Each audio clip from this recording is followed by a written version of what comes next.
Now, I guess we turn this crank and see what happens next. Just when you think you've had enough of something, and then they just go and prove to you that not only do you want more, you need more. I think I see a place we can swing over to the crown. Just a little farther to go.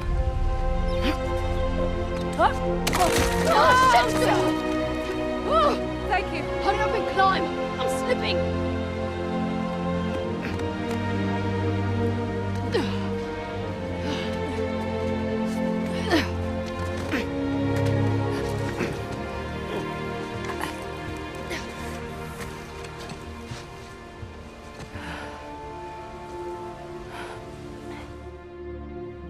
I didn't expect much from Uncharted Lost Legacy when I first got it. A game that was supposed to be a DLC turned into its own release at a discounted price. I was expecting it to just be a filler title, just something they churned out to make a few quid quickly because it's Uncharted. Everybody loves the Uncharted games, don't they?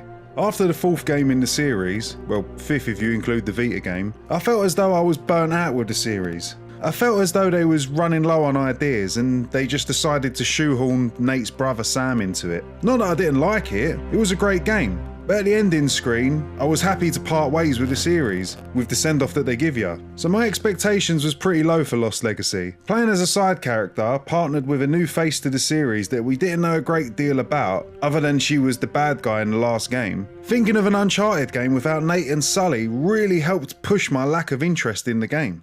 Kinda why it took me so long to actually play it, but boy did the game grab me by the balls. I was completely taken in from the opening to the game, and it's gotta be said from the get-go, Chloe Fraser is a brilliant character. I liked her so much that I'd even be happy to see the series continue with her as the main character. I was also really surprised at how well they fleshed out other characters like Nadine. You don't really get much from her in the 4th game, other than she was trying to achieve her goals, whereas in this game you get to know her as a person, and her personality shines through. There are some other returning faces that get the same treatment, but I'll leave that to you to find out. No spoilers here. I also really like the bad guy. He's the simple bad guy, wants the same thing as you, but has much more money and backing to get the job done, making it a race to the treasure. What I like about him is that he's one person on the surface. They even go and mention this in the game, that he isn't what he makes himself out to be. And seeing this play out throughout the game was really cool. Right, so enough about the story. Let's get into the specifics.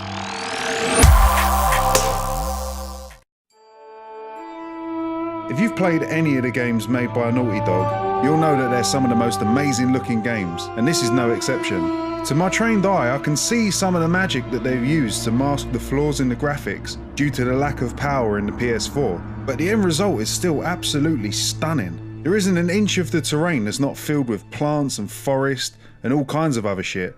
One thing I've noticed with a lot of the Uncharted games was stuff that you could climb always had a certain shade of colour telegraphing to the player that it could be climbed on. It's nice to see that in this game they took steps to make it look a lot more natural and using different methods to indicate what could be climbed. Chloe's model's really nice and I like the fact that she kinda looks like a normal person and not overly sexualised. Not that I mind sexualised characters or anything like that, but it really helps ground her as a character and helps make her feel more believable because of it. Little things like her hair getting messy and her clothes ripping and getting dirty over time are brilliant touches. The same can be said for Nadine with a more casual look from what she looked like in number 4. You can tell from just looking at the characters' faces how they feel at any given moment, making the connection to the character that much greater. Naughty Dog truly are masters of their craft.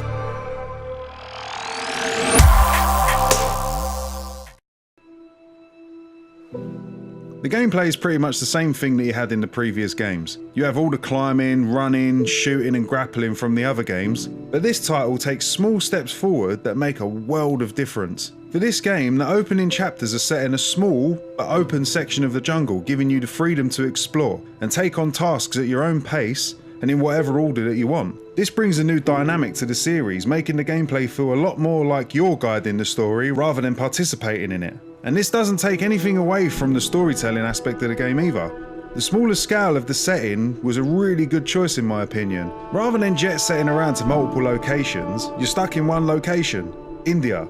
As much as it might sound like a step back, the location really allowed the developers to go full on with the level design, and the ancient Indian architecture spreads throughout the game is not only amazing to look at, but a hell of a lot of fun to play in as well. Fighting looks like you're watching a cutscene with the two characters teaming up to beat the shit out of the bad guys, but you're fully in control of all the attacks. I much prefer this sort of fighting style in cinematic games over the bland Arkham Assassin's Creed style of fighting that seems to pop up in so many games these days. For most of the game you have access to a car to get from location to location, and is also used in some of the set pieces, which this time around feel much more like you're making the decisions rather than following a path that the game sets out for you. An example, there's a chase scene on a train later in the game, but it never tells you what you need to do, leaving it up to you to decide where to go next, whether to jump off the train onto a car chasing you or to just keep pushing forward on the train itself.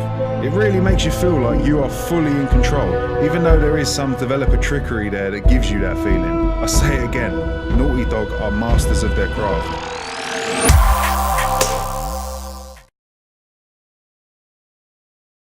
First things first, did they rip off the Walking Dead theme?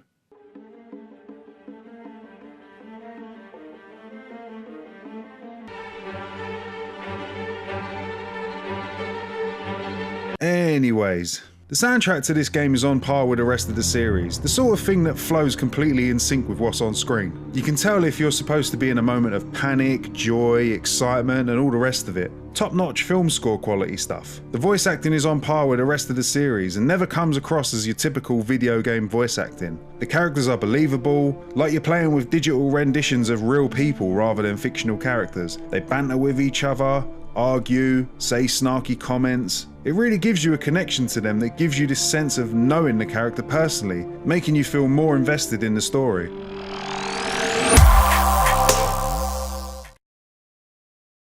For a game that started life out as DLC, this is some incredible stuff. I've had so much fun with this game that I was upset when the end credits rolled. After thinking that I'd had enough with the series, playing this just left me asking for more. I want more games starring Chloe Fraser. I want more games that utilise the amazing cast of characters in the Uncharted universe. I want a game where you play as a young Sully, or a game seeing what Sam Drake was doing before Uncharted 4. I can't think of a better measuring stick for how good this game is when it leaves you fully satisfied and wanting more.